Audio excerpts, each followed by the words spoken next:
I know that you're saying grounding and shielding and all that sort of stuff, but how do you not get angry with everything that you see and the knowledge that you have?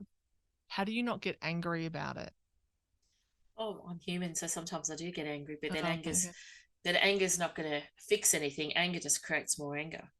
So Mm, I think it's a matter of trying to be focused on what you can do, not what you can't. Because, it's I can't go and stop the war in the Ukraine, or I can't, stop the bushfires, or I can't stop people being negative. But I think if you try and do it in your own environment and try and be positive with other people, it's almost like pay it forward, and you hope that your positive energy or your happiness will sort of spread to other people. I think and we are human. We do have days where we get angry, and if someone cuts you off in the car, you might get annoyed, or we're just human beings. But I think treat people how you'd like to be treated is probably the better way to think of it, because then if you're treating someone nicely, well, then you hopefully that they will do the same, because two wrongs don't necessarily make a right. It's only just going to make a fire, isn't it? well, that's true.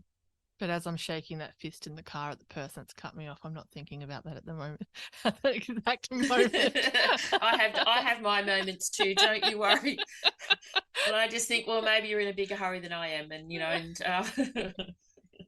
Well, it sounds like you got a lot more grace than I do in that situation. Oh, no, I had somebody once, and he was being so rude in the car, and he kept honking me to go around the corner, but I couldn't because there was a car in front of me, and I had to wait, and because there's a lot of traffic.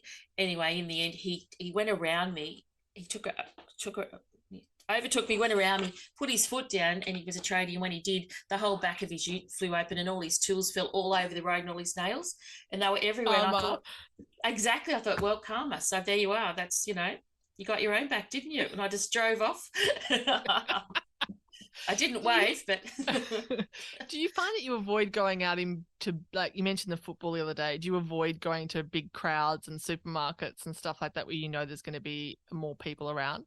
Because if you can see dead people walking around like Sixth Sense, I would imagine if there's 10 people, it's probably really 50 for you.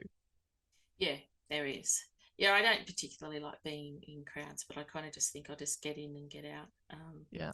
But then I'll never forget, many years ago, went to Medicare, and it was when I used to work from home then, and then I've had the office for over 20 years. I'm back at home now. And I was in the line, and this lady was in front of me, and her husband was there. And he kept on banging me on the arm. He was in spirit and saying, "Tell her I'm here, tell her I'm here." And I'm like, leave me alone, just stop it, stop it. I just want to be normal. I just want to get out. And we're in the line for about 20 minutes, and he started banging me on the arm, banging me on the arm. So, oh, please just stop, just stop. And then in the end, I, I said to her, I hope it doesn't take too long. I've got to get back to work, because I thought if I said that, she'd go, oh, what do you do? So she did. She said, what do you do? And I said, actually, I have an unusual job.